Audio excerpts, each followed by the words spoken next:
BA third year paper first के सामाजिक अनुसंधान के इस पार्ट में हम सामाजिक सर्वेक्षण के बारे में पढ़ेंगे। और इस पार्ट में हम सामाजिक सर्वेक्षण की जो अवधारणा है, उसकी जो परिभाषा है, उसके बारे में हम चर्चा करेंगे। सामाजिक अनुसंधान में जो एक लघु या प्रारंभिक स्वरूप जो होता है वो सामाजिक सर्वेक्षण के रूप में होता है। इसकी उत्पत्ति भौगोलिक क्षेत्र की विस्तृत जानकारी हेतु किए गए उन प्रयासों से हैं जिनमें भूमि को नक्शे में दर्शाने के लिए तथा उसकी टोपोग्राफी तैयार करने के लिए सर्वे करवाई जाती है। साथियों, सर्वे अंग्रेजी भाषा का शब्द है जिसका अर्थ होता है व्यापक दृष्टि से चारों ओर देखना, look around in the broad vision. वर्तमान समय में सर्वे शब्द हर एक की समझ में आया हुआ है, किंतु इसकी परिभाषा एवं प्रक्रिया के अंतर्गत मुख्य बातें क्या है ये सामान्य व्यक्ति नहीं जान पाता। इसके लिए हम इसकी परिभाषा का अध्ययन करेंगे। सामाजिक सर्वेक्षण क्षेत्रीय अध्ययन की एक विधा है। सामाजिक सर्वेक्षण फील्ड स्टडीज़ का एक टाइप है। इसमें लोगों से विभिन्न प्रकार की जानकारी प्राप्त करने के लिए उनसे पूछताछ करके प्रश्नावली, अनुसूची या सारणी सूची आदि भरी जाकर सूचनाएं एकत्रित की जाती है।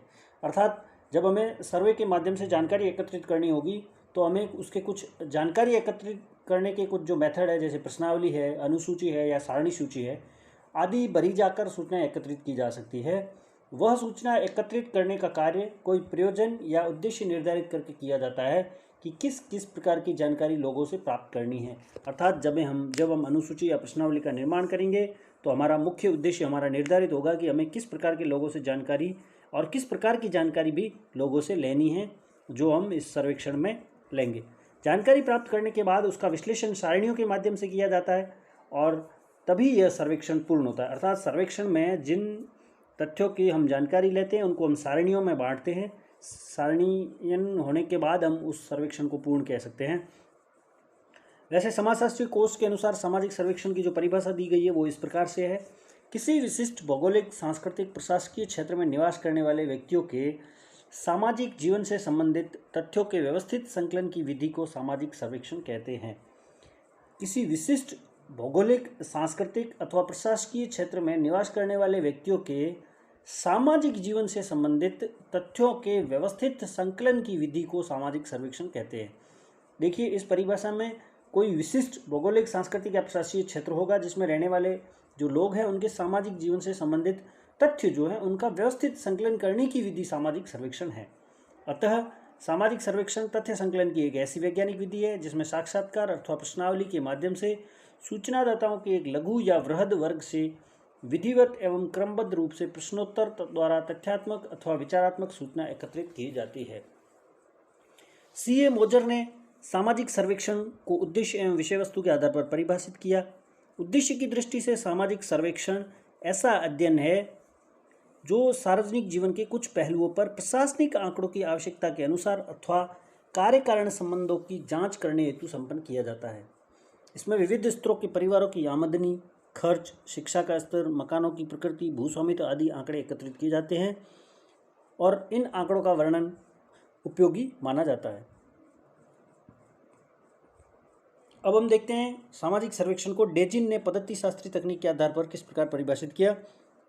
डेजिन के अनुसार सामाजिक सर्वेक्षण एक ऐसी पद्धति शास्त्री तकनीक है जिसमें साक्षात्कार अथवा स्वप्रायोगिक प्रश्नावली के प्रयोग के माध्यम से किसी भी जन समुदाय के समग्र अथवा उसके प्रतिदर्श मतलब सैंपल से तथ्यों का व्यवस्थित संकलन किया जाता है। अन्वेषणकर्ता अर्थात सर्वेक्षक उन व्यक्तियों के प्रतिदर्श से संपर्क करता है जो किन्हीं घटनाओं से प्रभावित है या उनका अनुभव करते हैं तथा उन्हीं के बारे में उन लोगों से साक्षात्कार किए जाते हैं। अवलोकन इस विधि में केवल सीमित रूप में ही प्रयुक्त होता है। अर्थात जो अवलोकन है, ऑब्जर्वेशन है, वो सामाजिक सर्वेक्षण में सीमित रूप में होता है। सामाजिक सर्वेक्षण जो होता है वह एक ऐसी पद्धति शास्त्री तकनीक है जिसमें साक्षात्कार या स्वप्रायोगिक प्रश्नावली अर्थात प्रश्नावली का निर्माण स्वयं ने किया हो के प्रयोग के माध्यम से किसी जन समुदाय के या तो उस संपूर्ण जन समुदाय से या उसका जो प्रतिदर्श सैंपल है, अर्थात जैसे 100 लोग हैं तो उनमें से 10 लोगों से जो तथ्यों का व्यवस्थित संकलन किया जाता है वह सामाजिक सर्वेक्षण है। अन्वेषणकर्ता सर्वेक्षक उन व्यक्तियों के प्रतिदर्श से संपर्क करता है जो किन्हीं घटनाओं से प्रभावित होते हैं या अनुभव करते हैं और उन्हीं के बारे में उन लोगों से साक्षात्कार किए जाते हैं। अब हम देखते हैं कि इसकी प्रमुख विशेषताएं क्या है। सर्वेक्षण की जो सबसे प्रमुख विशेषताएं हैं उनके अंतर्गत निम्नलिखित है। सबसे पहली ये समाज के लोगों से किसी न किसी रूप से संबंधित होता है। क्योंकि सर्वेक्षण सामाजिक है इसलिए लोगों से इसका संबंध होना अति आवश्यक है। यह वैज्ञानिक पद्धति पर आधारित तथ्यों के संकलन की एक प्रविधि एवं प्रक्रिया है। अर्थात सर्वेक्षण में जब हम तथ्यों का संकलन करेंगे तो उन संकलन की जो पद्धति है वो हमारी वैज्ञानिक पद्धति होगी, अर्थात वह कार्य कारण संबंध पर खरी उतरती होगी और यह एक प्रक्रिया है। तीसरा है सामाजिक सर्वेक्षण का कोई ना कोई प्रयोजन अवश्य होता है जिसके आधार पर तथ्यों या आंकड़ों का संकलन किया जाता है।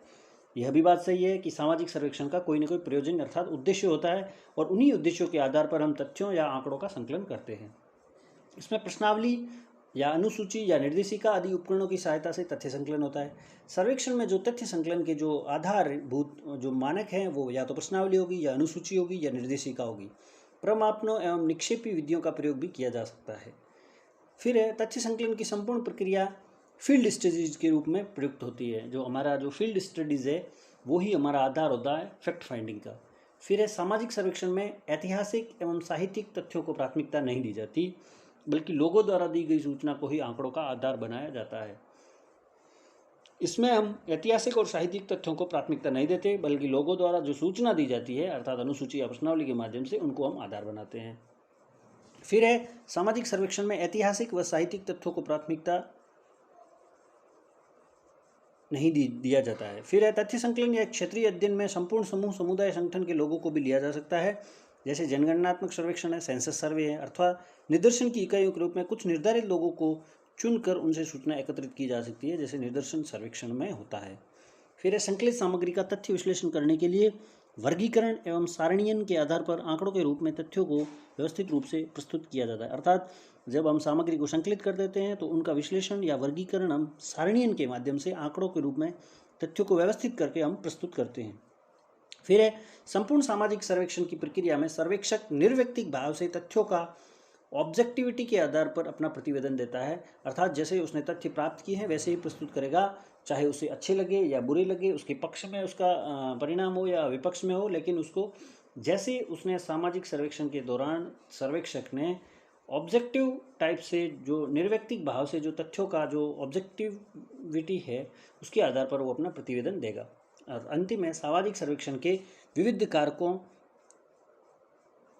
या चरों के अंतर संबंधों की जांच की जाती है। अर्थात सर्वेक्षण में जो हमारे चर जो होते हैं उनका हम अंतर संबंध जान सकते हैं। सामाजिक सर्वेक्षण समाज की विविध इकाइयों तथा उसकी व्यवस्था से संबंधित किसी विषय पर संपन्न किया जा सकता है। इसमें सर्वेक्षण करने वाला सर्वेक्षण की भूमिका महत्वपूर्ण होती है। उसे उपकरणों के प्रयोग, विषय के चरों की पहचान, संकलित तथ्यों का विश्लेषण आदि की करने की विधि का अधिक ज्ञान होना चाहिए। वह स्वयं समाज के घटक इकाइयों के बीच जाकर क्षेत्रीय अध्ययन करता है। यह स्पष्ट है कि सर्वेक्षक विविध इकाइयों एवं घटकों को अपने अवलोकन, साक्षात्कार, प्रश्नावली, अनुसूची, प्रमापन विधि या प्रक्षेप विधि आदि में से किसी एक या अधिक विधियों का प्रयोग करते हुए तथ्यों को संकलित करता है, जो कि प्राय लोगों को व्यवस्थित ढंग से मालूम नहीं होते, किंतु जिन्हें सर्वेक्षक प्रकाश में लाना उचित समझता है।